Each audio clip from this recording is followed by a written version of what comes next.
I think it's interesting that, well, let me tell a story. I love stories. And I was in New Zealand, and I was teaching this little boy, he's probably about 12, on a beautiful pony. And he was obviously a precious child. Parents seemed to be older, and this was the precious child. And in my mind, I called him Precious. I couldn't remember his name because he was precious. So the first day, Precious was trotting around in the pony exhibit. And I said, "You've got to put more leg on. Brighten it up, brighten it up." And every time I tell him to brighten it up, well, he did. But at the end of the lesson, Mummy came to me and goes, "He doesn't understand." So I went through this whole thing. You're trotting around like this. You're slobbing along. I want you to put more leg on. So the pony trots like this. Do you understand? Yes. No problem. Next morning, it's a 3-day clinic. Next morning, Mummy comes again and goes, "He doesn't understand." So I said, "Okay, so now we're cantering." You're cantering around. I want you to put more leg on, brighten it up so it's going like this. Do you understand? Oh, yeah. And every time when I would, during the lesson, I would tell him to brighten it up, he did. I, of course, being who I am, assumed I was communicating beautifully. That, the end of that lesson. Mummy comes back to me again. He doesn't understand. So I went through my whole thing. You're handing around like this. Put more leg on, make it go forward. So you're handing around like this. Do you understand? Yes, he says. Third morning, Mummy comes and goes, "He doesn't understand." And now I finally got smart. And I said, "What do you think it means?" You notice that? Smile more. Smile more? Smile more. And if you want to hear the story, it's on page 24. On page 24, I tell the whole story about how I was going through. I have a favorite story that illustrates how the lack of teaching with clarity can lead to misunderstanding. I was teaching a young boy on a beautiful pony in New Zealand. He was lazily trotting and cantering around, and I said he needed to use more leg to brighten it up, to brighten up the pace. For the rest of the lesson, every time I told him to brighten up the pace, he did. The next morning, the boy's mother came to me and said he doesn't understand. Blah, blah, blah. It goes through the whole thing. And then I finally said, "So what do you think I mean when I say brighten up the pace?" And with a big grin, the little boy replied, "Smile more." That young boy is Jesse Campbell, who rode in these past Olympics. He was representing New Zealand in eventing. He was 11th after dressage. He was clean in jumping in the cross country, and this is his first Olympics. Clean in the cross country, but with time faults. He was clean in the stadium jumping with time faults. Do you want to know what my message to Jesse was when he was at the Olympics? Keep it bright. And after every performance I'd send, "Keep it bright, Jesse." So you see, it's a good story to show that we all perceive things differently. And we as teachers think that you're perceiving it the same way we are. And we can go through explanations that we think are terribly clear. And then we can even try explaining it another way. It's terribly clear. When the actual question we should be asking is, what do you think it means?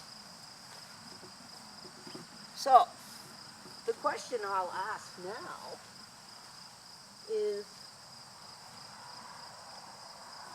and Matt used the term, the horse being in front of your leg. We use it all the time. Oh, the horse must be in front of your leg.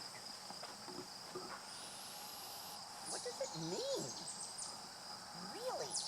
What does it mean? Who wants to be the first victim? Tell me what they think it means. Oh, I can make a fool of myself. You're not. Well, since I used it, I can say. No, you can't. Okay, sir. I won't say. You're also the only male here. Yes, go ahead. But you've got to speak up, because remember, I'm old, I'm deaf, and you guys mumble. You feel like trot. Stand up, so. You to like trot on forward, so you have like something instead of in front of us. She's saying that they should trot on towards it. I can't hear you over there. So you can like form a connection at some point. Now, see, you've used a word that, what does that mean? You see, it builds. What do people mean? Oh, have the horse out in front of your leg. Have a connection. See, that's, I planted her so that I could read a little bit. Does it mean that the energy and momentum is moving forward? That's part of it. But you can have a horse running away with you, and it's not in front of your leg. That's the terrifying thing. When you're asking the horse to respond to your leg, it does. So when you're putting pressure and asking it to move, Again, that's part of it. Yep. That a horse is in front of your leg when the horse is taking you forward. The opposite, the horse being behind the leg, and you're going to a jump, you feel like you're getting there before they are. And that is a terrifying feeling. And that horse is just going. But when a horse is in front of your leg, what has happened is we have formed a connection. What is a connection? A connection is when your leg creates the energy to go forward, and then you ride up into contact. That contact is taking balance, and it's packaging the energy. You have connected the energy from behind up to the front, and then it is packaged. How do you know when it's packaged? I used the expression today with Brooke. She was trotting around like this. And I said, the horse isn't going forward. He's going forward, didn't I? And what did I tell you about it? I said, oh, I'm going to tell you it's going to have to be brighter and we're going to discuss it. But what else did I say? I was pulling too much on the rein. No, it's not. What was the feeling I wanted you to have? I'll tell you again.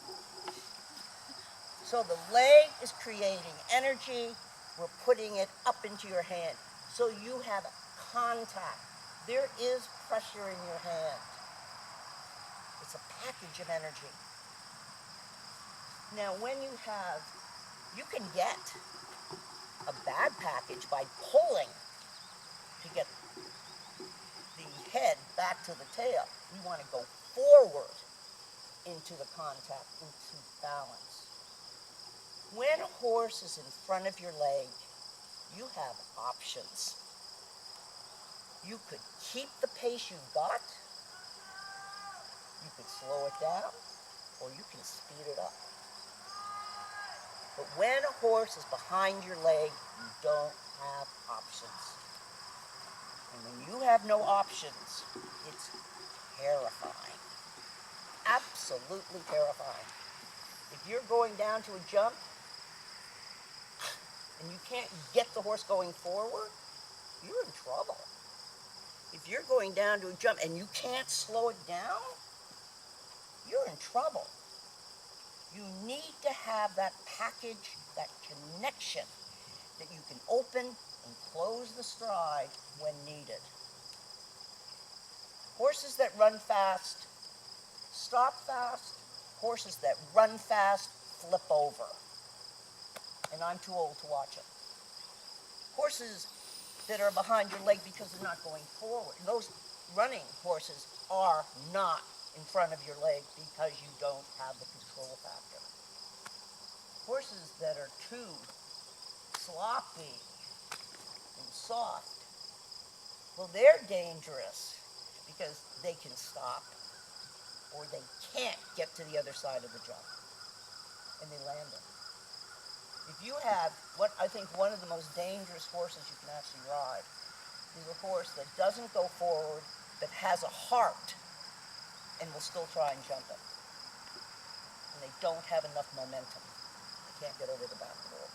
It's terrifying to watch, so it must be terrifying to ride. So when we talk about a horse being in front of your leg has created energy, hand is packaging it. There's the connection. Then you have options. That is a horse in front of your leg. Yeah, and does the weight actually change in the horse? Because that's how I feel. Like when I'm coming around a turn and I put the leg on, I almost feel like the horse's weight comes right up in front of me. Like a speedboat. Like it's coming around and like the speedboat is not really planing. What you're actually talking about there is the creation of impulsion. Impulsion is needed to jump jumps, big jumps. You don't need any impulsion for this. I mean, a cow can jump those. But to jump the big jumps, you need impulsion. So now we have another term. What in God's name does impulsion mean? And, you know, I'll be doing these clinics and something will happen. They'll say, so, what do you think was wrong? Oh, I needed more impulsion. Oh, no, you didn't. You needed straightness or you needed something else. In order to understand impulsion, you have to understand the difference between speed and impulsion. Who wants to explain the difference to me?